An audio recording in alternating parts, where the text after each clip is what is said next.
Hello and welcome to clinicalpath.com. Today's topic is the circulatory system, structure, function, and clinical pathologic correlation. When someone uses the word circulatory system, what should come to mind is its classic breakdown, which would be artery, capillary, and veins.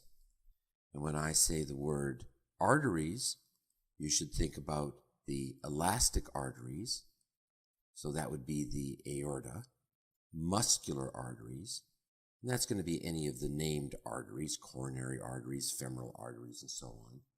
And then there are the small arteries, and this consists of small arteries, but we usually lump them under the single word arterioles. And these constitute the macrovascular system. And that's in comparison with the capillary, which is the microvascular system. When we talk about the microvascular system, we're really talking about the diseases of diabetes mellitus, which we're going to see in the retina and the glomerulus of the kidney. The diseases of veins are really going to be the thromboembolic diseases and hypercoagulation. So for the rest of this talk, that's why we really spend our time talking about the arterial system, because capillaries and veins constitute a small and separate group of diseases. So generically then, how do we think about the arterial system? I've drawn just ahead of time here this generic version of an artery. And we can see there are three basic divisions to it. There is the adventitia, which is a loose connective tissue that surrounds it. There is the middle media, which is our smooth muscle. And then there is the intima, which is our endothelial cells and the little bit of tissue underlying it. And generically then you see the way that the elastic is organized in any given artery. Here we have the internal elastic membrane, which tells you you're in a muscular artery, and here we have the much less well-defined external elastic membrane. So when you're talking about the artery, you're really talking about the balance between the amount of elastic tissue and the amount of smooth muscle tissue. There are two absolutely fundamental cells that you have to think about because they drive all of the pathologic process of the arterial system. The first is the cell lining the vessel, which is our endothelial cell. And the endothelial cell does really many key functions. It obviously does the dilation and contraction that we talk about all the time when we're doing our pharm, but it does other vital processes that we don't think about because they aren't really the targets of pharmacology. The first is antithrombosis. Any time that you damage an endothelial cell, you can form a thrombus. And the other, it's really critical in managing local inflammation. So when we start damaging endothelial cells, we get dysregulation and inflammatory. So this isn't systemic inflammation, this is local inflammation.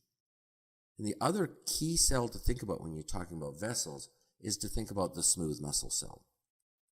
Because what the smooth muscle cell does, it not only is the effector organ for our dilation and contraction, that's fine, we're all comfortable with that idea, but the other really important idea is that it secretes all of the collagen and elastin. And in secreting that collagen and elastin, it becomes the critical maker and maintainer of the extracellular matrix. So this extracellular matrix is going to have the collagen and elastin, but it's also going to have all of the proteoglycans that really form the gel-like substrate of the vessel. And so this formation of collagen, elastin, and proteoglycans means that it has this key function of regulation of the extracellular matrix. So a really good example of the importance of this is in the disease of Marfan syndrome. Because everyone's comfortable that Marfan syndrome is a loss of elastin. But the question is, well, it's not actually a defect in elastin, it's a defect in fibrillin. And fibrillin matters because it's an extracellular protein that works as a protein sink and is key in regulating TGF-beta. And it's the loss of fibrillin that means that we lose the sink effect on the TGF-beta, which causes much more dramatic effects for the TGF-beta, and that TGF-beta then leads to proteolysis. And it's that proteolysis that leads to the loss of elastin. So when we talk about the extracellular matrix regulation by smooth muscle, that's one of those really under-discussed processes that's going to gain a lot of importance over the next few years. So when we talk about then the arterial system, elastic, muscular, and small, there are no abrupt transitions. So what this means is when you're talking about the takeoff of the, for example, coronary artery, that takeoff is going to start as an elastic artery and then transition over some millimeters to centimeters to become a muscular, and then over time that muscular is going to transition into a small artery, which is going to transition into arterial. So we've got these arbitrary distinctions, but understand they flow into each other. There's no line that you said, this is where an elastic artery becomes a muscular artery. So our elastic arteries, think aorta, are big. They're bigger than a centimeter. We're going to talk about their structure, but the elastin and all of the other extracellular matrix are organized in medial lamellar units, MLUs. And then that is got a totally separate system, which is our collagen system. Muscular arteries are bigger than a millimeter, and now we see the elastic is organized into an internal elastic membrane, and the stretchability and strength come by replacing with many smooth muscle layers. And then we gradually transition all the way down to our small arteriole, which has somewhere between 1 and 3 smooth muscle layers, whereas the small arteries are going to be somewhere up to about 10. So these are all transitions. There's no abrupt line that says one is the other, and they mediate slightly different engineering processes at each level. Well, let's start with the aorta. So if you were to take a look at the histology of the aorta, so let's just see where we are here. So this would be our aorta in cross-section. Here's the wall of the aorta coming off in the arch. If we were to take a cross-section right there, most of the books would show you something that looks like that. And of course, yeah, that's completely useless. What are we looking at here? Well, what we're looking at are the layers of the medial lamellar unit. And that is this unit, from this black line to this black line to this black line. When we talk about how many medial lamellar units are, it's all of these series of black lines. And these black lines represent the plates of elastic tissue. And then we can see these small brown cells here. These are our smooth muscle tissues. And then all this light green in here, is our extracellular matrix. So if we were going to blow this up to an electron microscopic level, what we'd see is this. We'd see the elastic tissue is arranged in plates, and our smooth muscle tissue sit between them. And then the plates of elastic also have fibrils that attach them to these smooth muscles. So that gives us our basic architecture.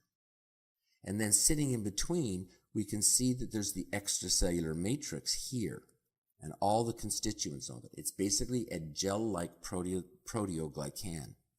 And sitting in it, we can see some of the key elements, and the one that's going to matter the most in the aorta is going to be the relationship between fibrillin and TGF-beta.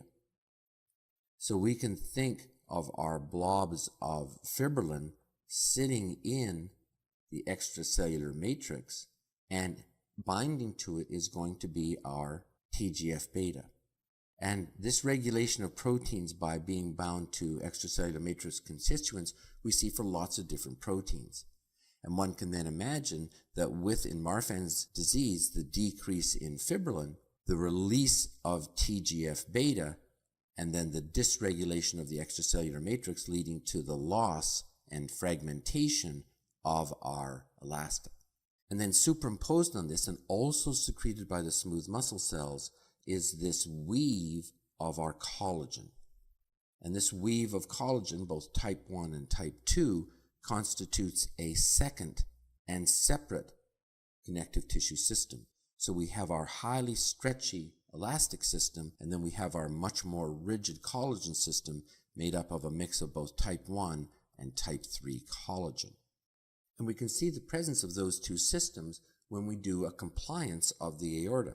So if I was going to do a compliance curve of the aorta, compliance being the change in volume with pressure, it would look like this.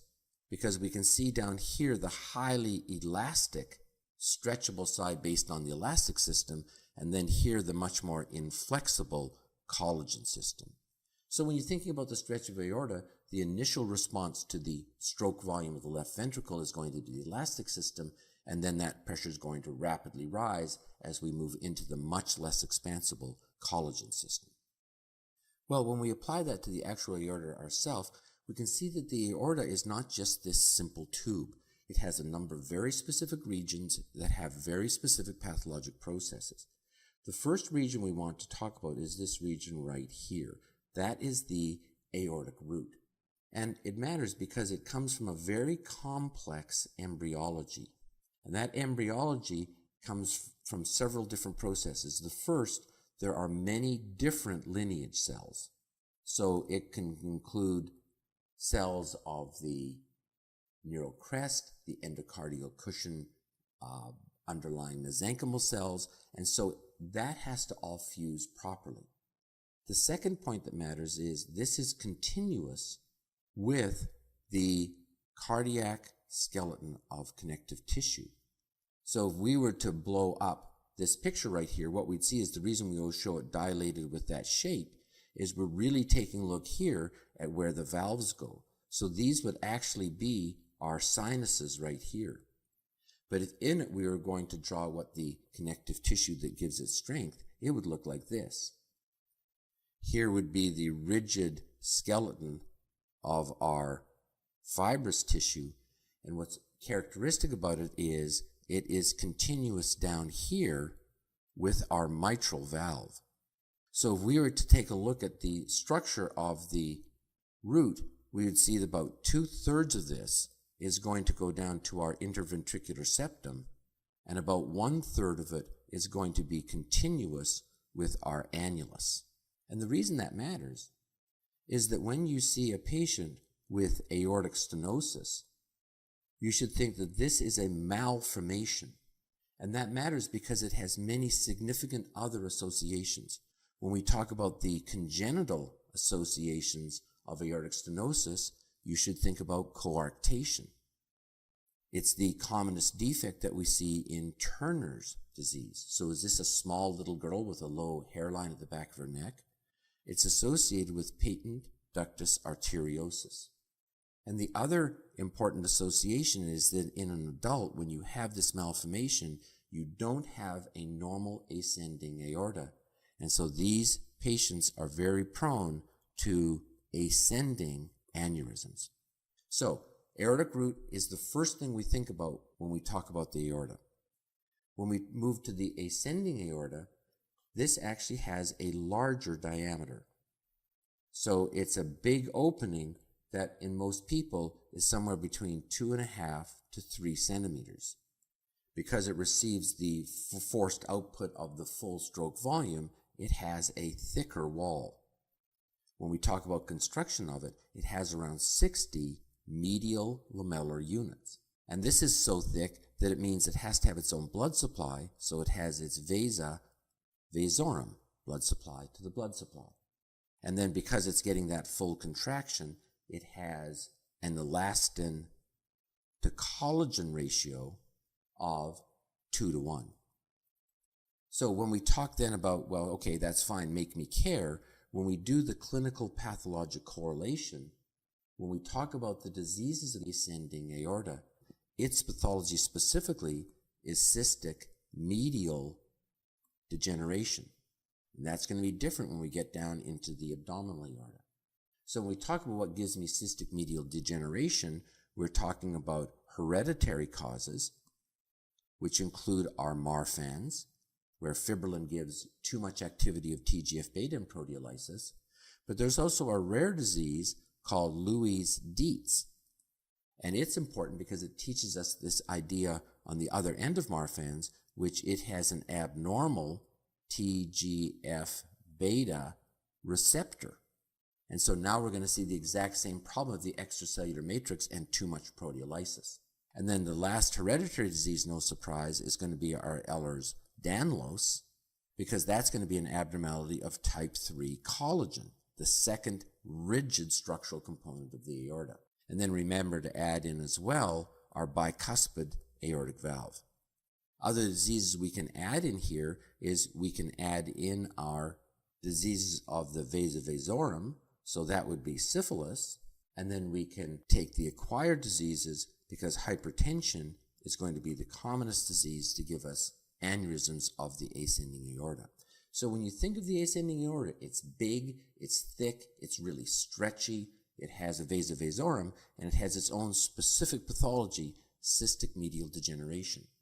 And that's really different than the descending aorta because it's going to be narrower. It's only going to be 2 to 2.5 centimeters. It's not a uniform tube. It's going to be thinner. It doesn't have to take the full blast of the stroke volume. So it really only has 30 medial lamellar units. And that means that it has no vasa vasorum.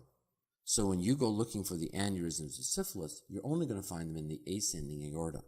And then we can see this change of stretchiness because now the elastin to collagen ratio has completely flipped and it's now 1 to 2. And when we talk about the pathology now is not cystic medial degeneration, it is atherosclerosis.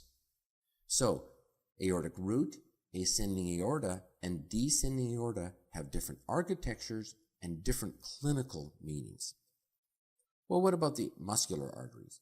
Well, the muscular arteries, we can see, have actually flipped what we see in the elastic arteries. So they've now compensated by having increased smooth muscle and decreased elastin.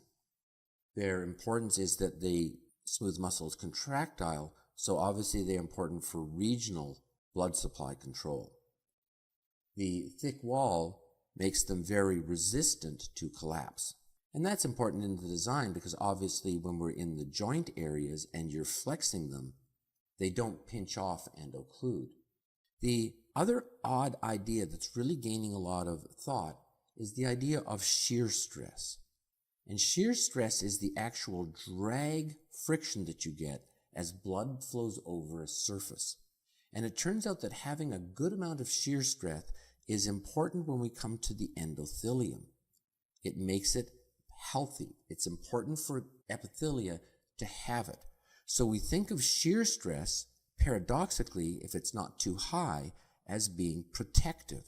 And the important implication of that is that oscillating cycle of the heart having a volume stretched through increasing stress and then being less in diastole actually creates a signal in which the endothelial cell produces nitric oxide and other regulatory functions that are healthy.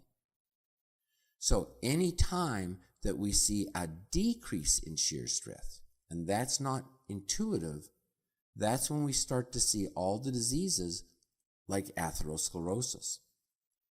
And this has direct clinical significance when we talk about where the atheromas form. If we come to bifurcations, and a good example of this would be in the carotid arteries, we can see coming in the single vessel is laminar flow. But when we hit the bifurcation, we get this change and we get non-laminar turbulent flow. And so there's an increase of shear stress on this inner wall and a decrease in shear stress on the outer wall, which is not positive for the endothelial cell. So when you go looking for your atheroma, you're going to find it on the outside of bifurcations. When we take a look at curved spaces, so here it's coming in from the single tube in laminar flow, what we see is the flow goes this way. And so the decreased flow is on the inner curve. So when you come to a curve, you're going to find your atheroma where there's decreased shear on the inner side of the curve. So the bifurcations, the model disease is going to be our carotid bifurcation. And the good example of the curved artery is going to be our left anterior descending artery of the left ventricle. So paradoxically, decreased stress is atherogenic. Well, where do we go looking for this disease? And you can see I've just sketched in a model of the major branches of the circulatory system, and this is something that you should be able to draw and do yourself. I've just drawn it ahead of time because it's easier for time frame, but you should be able to go through and name these major branches. So that's something you should practice and do. It's one of the mandatory pictures of medicine. But when we go looking for the atherosclerosis of the smooth muscle, that's actually a much smaller list. So when we go say where are the 4 areas that we go looking for it, number 1 is going to be coronary arteries. Number 2 is going to be the carotids, especially at the bifurcation as we just discussed. Number 3 is going to be our renal arteries. And then number 4 is going to be our iliofemorals. And ask yourself, why do we always say the word iliofemoral? And the answer is because here's our ilial artery here, and here's our superficial femoral here. The distinction is an arbitrary anatomical one of the inguinal ligament. So it's the same artery on both sides pathologically. And so that's why it's always given the name iliofemoral, because from a pathologic point of view, it's a single tube. So take this diagram, practice doing the names, but remember, atherosclerosis is a systemic disease. So if you have one artery involved, you have to go check all of these other arteries, especially carotid, coronary, renal, and iliofemoral arteries for atherosclerosis. It is a systemic disease. Okay, well, what about the arterioles, which also includes the small artery? Well, these are really small. So when we say what does small means, we're really talking about 100 micrometers down to 10 micrometers. And just so that makes sense to you, remember that when you're looking at a peripheral blood smear and you look at a red blood cell lying flat on that glass slide, that's about 7 microns. So we can appreciate by the time we get to our arteriole, it's big enough that a red cell can go through without distorting. It doesn't have a lot of muscle. It has 1 to 3 smooth muscles. So it's not a lot, but obviously it's really critical because these are the smooth muscles that are going to be doing all of our peripheral vascular resistance. And of course, peripheral vascular resistance equals our blood pressure. So every time we're looking at that classic cardiac function of cardiac output equals stroke volume times heart rate, that's going to bump into our mean arterial pressure equals cardiac output times total peripheral resistance. So when we come to the key formulas we always think of in medicine, we're always thinking of total peripheral resistance as the key parameter for doing blood pressure along with cardiac output. So this regulation of blood pressure then becomes the major way we think about the importance of our arterioles.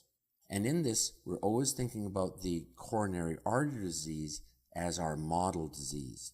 Obviously has such dramatic effects. So when we're talking about regulation of these smooth muscle cells and blood pressure, we always want to think about these cells in 2 ways. We want to think about these systemic signals. So this is going to be our neural signals, which are going to come out of our sympathetic nervous system.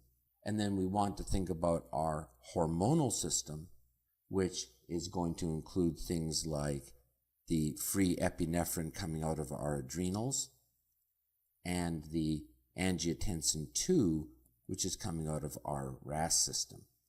But the other thing that we sort of slide by most of the time in clinical medicine, but actually matters a lot, is we want to think about the local controls on those smooth muscles.